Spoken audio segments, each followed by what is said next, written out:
What is going on, Godcast family? My name is Walter with the Black Film Guild. We are a group of filmmakers and photographers, and we have a course for you. If you're interested in learning more about the technical aspects of filmmaking or photography, please go ahead and sign up. If you use the code link Godcast, you get 50% off, and this course is for photography and videography. We look forward to seeing you there. But it just made it feel very like Pantherish. You know, y'all already had that Panther-esque look about you with the berets and the way the S1Ws looked, and you know what I mean? Yeah. We all come from that because, you know, I mean, the Panthers were the thing that got me. You know, I'm born in 1960, Flavor 59, Hank 58. So you hear about ministers of information and things like that. You know, it reminded me of that type of feel.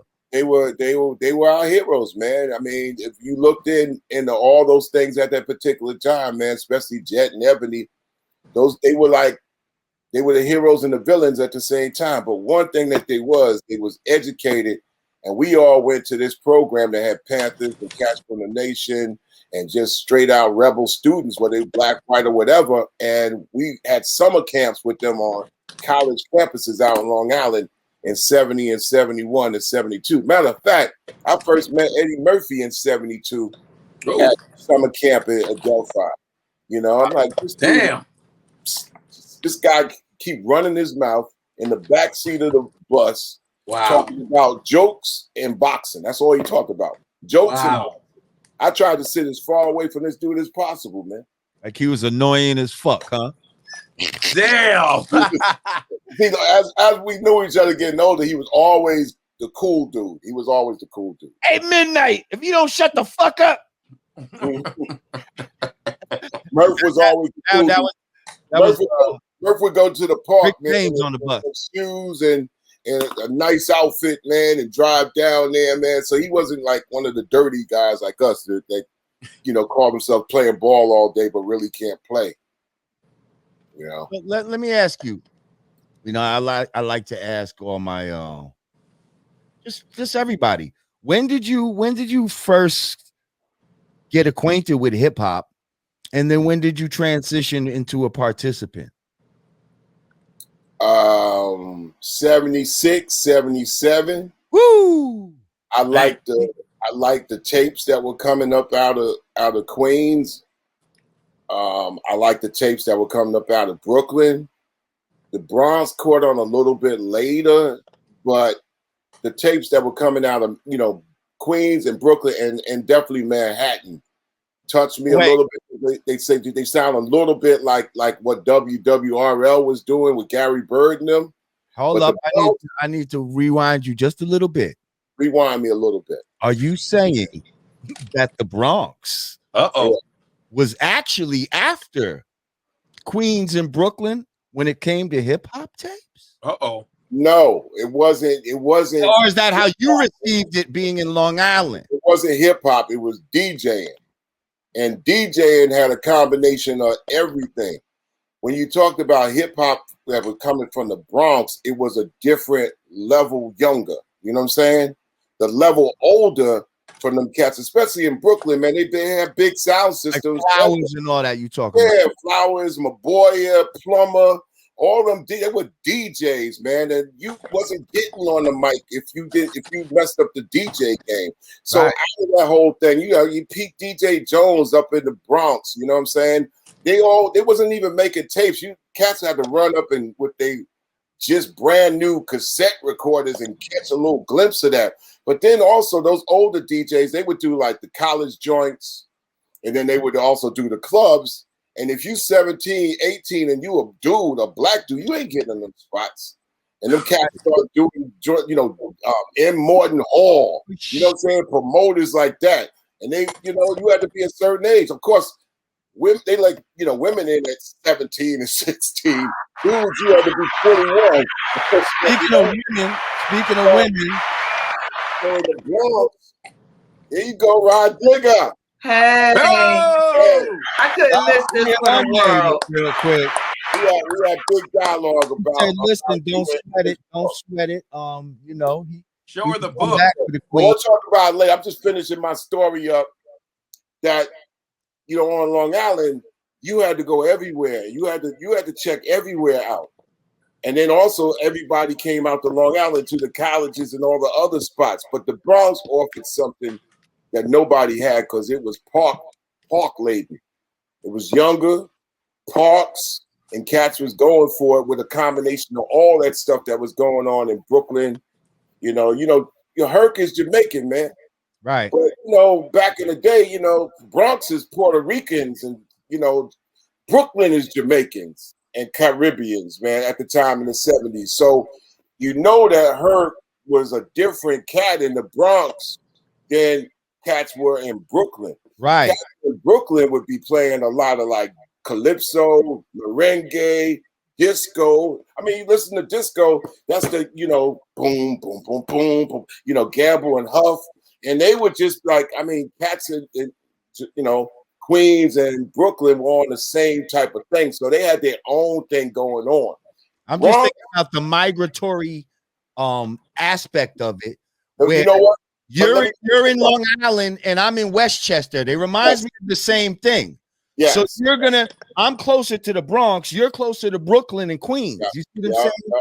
So those styles are going to migrate in those type of ways. You did? It's all New York City. And the thing about New York City, I mean, when you study Black music and culture, if you don't study migration, man, you're gonna miss half of it.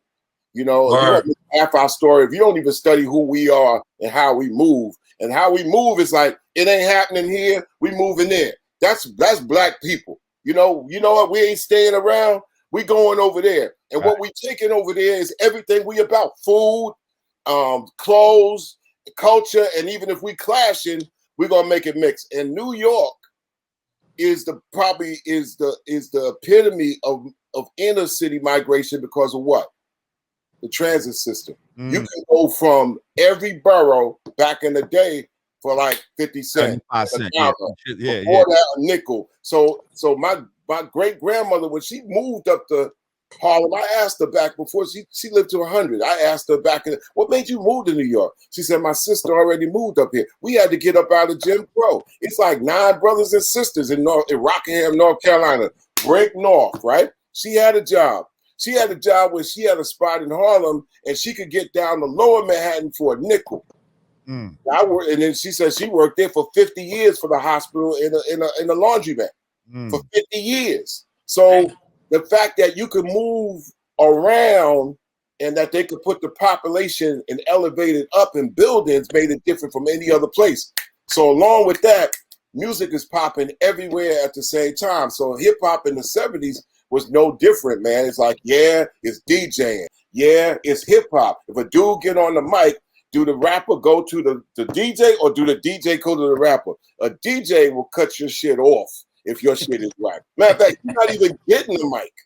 So a lot of hip hop didn't even spread its wings until the DJ said, you know what?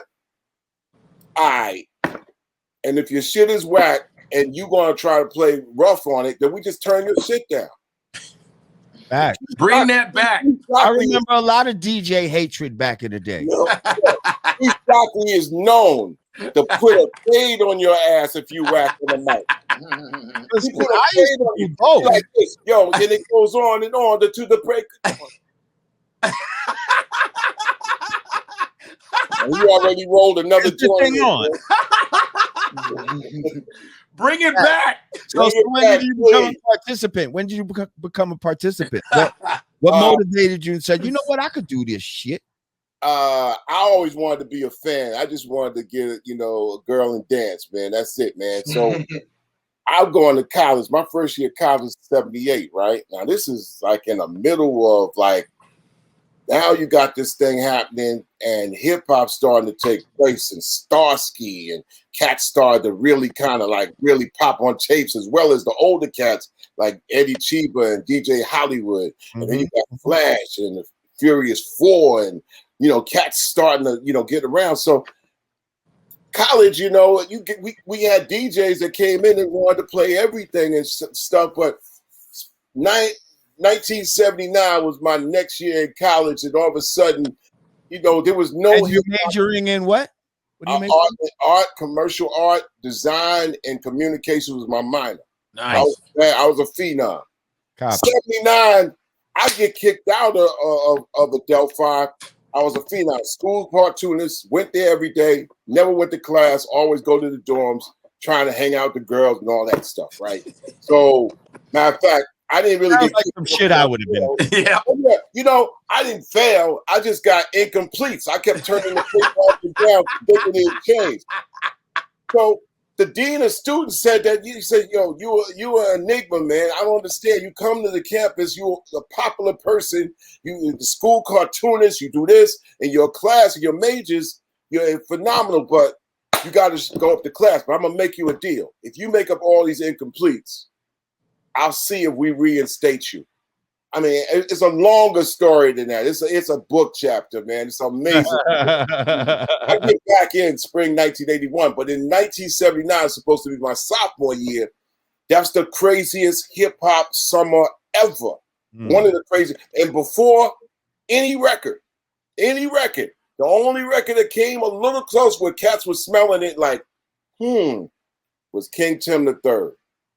And King Tim III came out, and cats was like, whoa, that's the Fatback Band. And that's he rhyming. Yeah, well, yeah. I mean, it had some heat. Came out in April. First joint I ever heard. Yep, and I was like, then I could say that's the first hip hop rap record that I know of. In that term, because all you had to do is go back to 68 when I was coming up, and it was Here Come the Judge by Piggy. Well, that's my birth year, 68. Well, Piggy Markham had Here Come the Judge. Here comes the judge. Yeah. And you mentioned Gary Bird and all of that. So, fast story short, I mean, okay, we go there, 79, good times, killing, all summer. We go to school, they got the Thursday night throwdowns, once again at Adelphi, everybody there from all the boroughs. It's at college, man, it's the jump off. I'm 19 years old, and all of a sudden, they got a DJ called Larry T. Larry T's out of Freeport, right? Long Island. He's playing all the joints. Nice DJ, right? Love is the Message comes on. What do you think happened? Larry T got an open mic. Cats start lining up around Larry T to spit. I'm trying to get my dance on, right? Cool. I go to all the parties and whatnot, and all they take is a whack dude on the mic. And then the girl be like, well, I don't want to dance no more. And I'm staring at Larry T like, why the fuck you get this mic to this? Right. And then the cats would line up, right? And then, they still be on the line, and Larry T showing off his DJ skill. He got the open mic, right? Cats is taking their turns on it. Then he playing Good Times. Oh, Lord. There's more people that line up. So I'm like, yo, man, really? Seriously? You put another whack-ass motherfucker on the mic, man. I'm going to get up there and just shut these motherfuckers. You know what? Give me this goddamn mic. Let's go. Straight up, that's how I got on the mic. I got on the mic to shut motherfuckers off the mic. Because when I got on the mic, cats was like, they were like, yo, the mic don't sound the same when he on it. But back then, it was like how you sounded. Right. Most systems were cheap. So if you had some you had some 3-footer voice on there, man, you wasn't gonna be heard. And you got that hip hop voice of God. Yes. That penetrates through the room. Yo, I'm gonna tell you straight up, and I don't brag about myself, but back then I could, because I was full of vinegar. If there's a line of 10 people, and I'm getting that mic like number 2, 8 people sitting there fuck on down. You just sitting down, dance like everybody else. And I go and dance, and my shit is straight. Nobody want to get on the mic after me. But are you rhyming? And you see, you grab the mic, but are you rhyming? Are you rapping? And if I'm rapping my ass off. Listen, where's the rap coming from? Hold on. Let me tell you this much. They playing Good Times, Lord Jamar. They didn't just materialize out of nowhere. You had them then. Bro, listen. They playing Good Times. I'm rocking Good Times. The fuck out of Good Times. Right. Then the next week I'm rocking It's Expected I get on the mic. It's 400 people there, right? All of a sudden I hear what? Fucking voices behind me. So I'm like, what the fuck, right? Cats is already rocking to me. So I'm paralyzed, right? I'm like, damn, I'm hearing the voices behind me. Larry's Larry T goes mixes this shit behind me. I hold on to the mic, but I don't say shit and let the voices do it.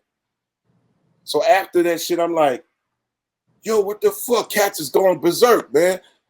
And changing voice. They was like Chuck changing voices and shit like that. I turned around, I saw this little red label said Sugar Hill. Oh, like, Wow. They did that. They did that shit. Because before them, how you gonna do a rap record, man? It's like a rap is 3 hours, man. It's 4 hours. I mean, how you gonna get it down to like 5 minutes? Possible. Rap is the whole other thing, man. right. You got it. 15 minutes. Remember, people were talking about how 15 minutes is long for a song. We were saying how they compressed it to 15 minutes. How you get 3 hours down to 15 minutes and have it go on and on to the break of dawn and you don't stop, keep on, right? And sure enough, the next day, because it was Thursday Night Throwdown, the next day, Frankie Crocker gets on and is like, WBLS, we got a new song out of Jersey, Sylvia Robinson's company. It's called Rappers Alike by the Sugar Hill Gang. No. That was 2 records that made up. It was LX Beats, not LX Beats, but Here Comes That Sound was like dun dun dun dun dun. You know that break, Jamar, right? Cut it up. Here comes that sound. Here comes that sound. That's what the Sugar Hill Band did as the intro, and then they rock Good Time. That wasn't really familiar. Wrote that shit the next day, man. By that, so the next Thursday I come in, Cash is like, Chuck, you nice, but you ain't that nice. We were thinking that was you, bro. That's how I go back to my first times on the mic. Oh, shit. Nice, but you're not that. Nobody knew that the DJ was sneaking a joint behind me, and that happened to be Rappers Delight. I was all right for a week. I was still nice, but I wasn't nicer than that fucking record going 15 minutes and the chicken tastes like wood and all that shit. So, yeah, man. That's some real history for you, Godfrey. Was you born yet? Y'all was around, man, because I remember memorizing. I was 4 years old, bro. What do you say?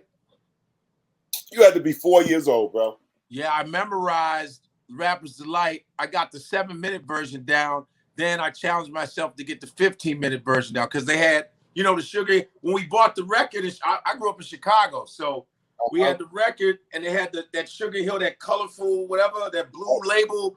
And so I said, I'm going to memorize the 7-minute.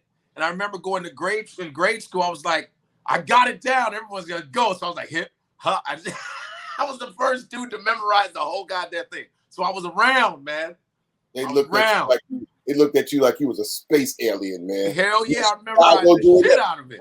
Coincidentally, that's where Here Come the Judge comes from, where if you wanted to really lean on the first rap record, like spitting, you kind of listen to Here Come the Judge with Pig Meat Marker, man. They got beats, flow, you know. True. And did you know Minnie Riperton's on that record too?